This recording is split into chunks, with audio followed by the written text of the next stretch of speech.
Think about how often we just tap our phones to pay for coffee, groceries, or gas today. It's become completely second nature, right? But that seamless convenience actually comes with some profound structural changes. Welcome to This Explainer.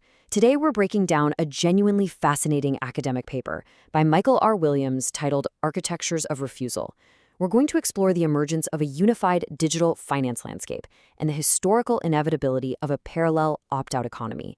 If you follow the rapid development of digital money and biometric IDs, you already know the infrastructure of global finance is shifting right under our feet. But this paper looks at a totally different side of that equation. Before we unpack the author's academic model, we really have to ask a foundational question. If a state mandates a fully digital financial system, how will the people who simply opt out actually survive? How are they going to buy groceries, pay for basic services, or safely store the value of their labor?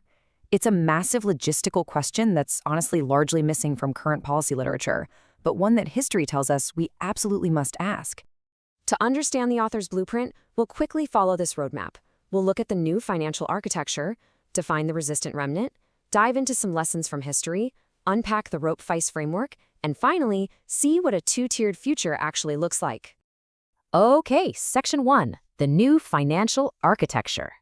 Williams defines this emerging landscape as the ABCD system. That stands for a mutually reinforcing architecture of artificial intelligence compliance, biometric ID, central bank digital currencies, and a unified digital control infrastructure. The core economic logic driving this whole thing is fascinating. You see, the full operational benefits of the ABCD system, things like programmable payments, immediate tax collection, and automated compliance, they're really only realized at extremely high coverage. Because of that, the economics inherently favor mandates, whether those are direct legal requirements or just soft market pressures rapidly pushing out cash. Moving right along to Section 2, the resistant remnant. Historically speaking, whenever a comprehensive mandate is imposed, it always produces a population that simply declines to participate. And this remnant is incredibly diverse. It's not a monolith at all. Refusal can stem from theological convictions, like you see with the Amish, or ideological beliefs like cypherpunks and libertarians. It could be deep privacy concerns regarding state surveillance, simple pragmatic calculations of cost versus benefit, or even forced refusal, where people are literally financially excluded or technologically deplatformed from the main grid. So they don't share a single overarching motivation, but they do share a common operational need, a reliable way to transact outside the ABCD system. Section 3, Lessons from History. To figure out how this diverse remnant organizes, we don't even have to guess. History provides 10 distinct episodes of financial repression and upheaval to learn from. Across centuries, a really clear pattern emerges. Parallel systems inevitably pop up during periods of financial stress or sweeping mandates. We see it with the 8th century Hawala networks facilitating cross-border transfers without physical money ever moving. We see the quiet hoarding of value during the 1933 U.S. gold confiscation. We see the Swiss WIR Bank, a highly successful mutual credit system born in the Great Depression that's still operating robustly today. And of course, the rapid emergence of barter and crypto networks during the 2015 Greek capital controls. The author uses this brilliant biological analogy here. He explains that all these historical examples succeeded because they developed specific functional organs to survive.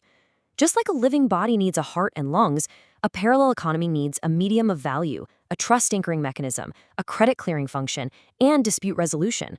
Without these functional organs, a parallel system simply collapses under its own weight. Which brings us to Section 4, the ROPE-FEIS framework. Building directly on those historical organs, the paper proposes a design framework for a modern parallel economy. And there's a stark contrast between these two models. While the ABCD system is centralized, fully digital, and relies on state mandates, the ROPE-FEIS framework is purposefully designed to be distributed, largely off-grid, and operating in parallel. Let's break down each letter of this framework, because honestly, this is where the author's design gets incredibly clever for everyday application. The R stands for resilient. This means the system has to distribute its load to survive enforcement campaigns. Think of the Soviet shadow economy, which successfully survived for 7 decades. It didn't rely on one massive, vulnerable institution.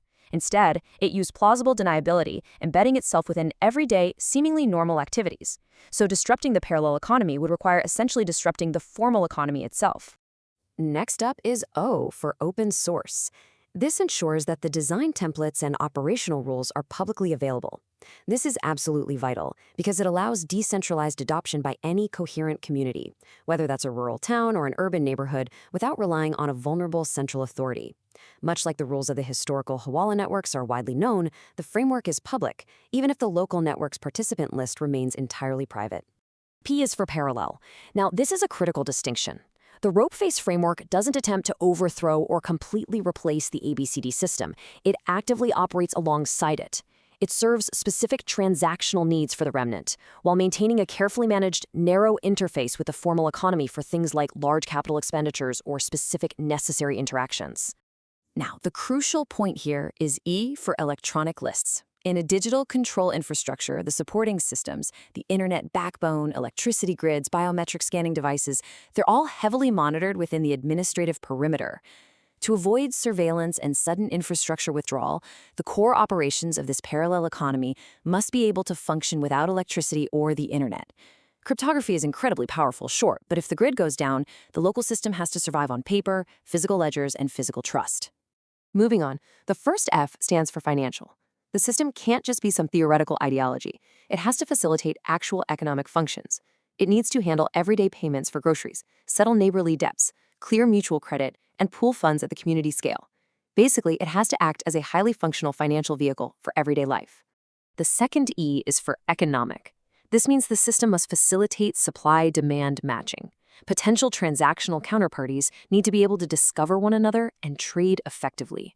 And history shows us this doesn't require a high-tech app.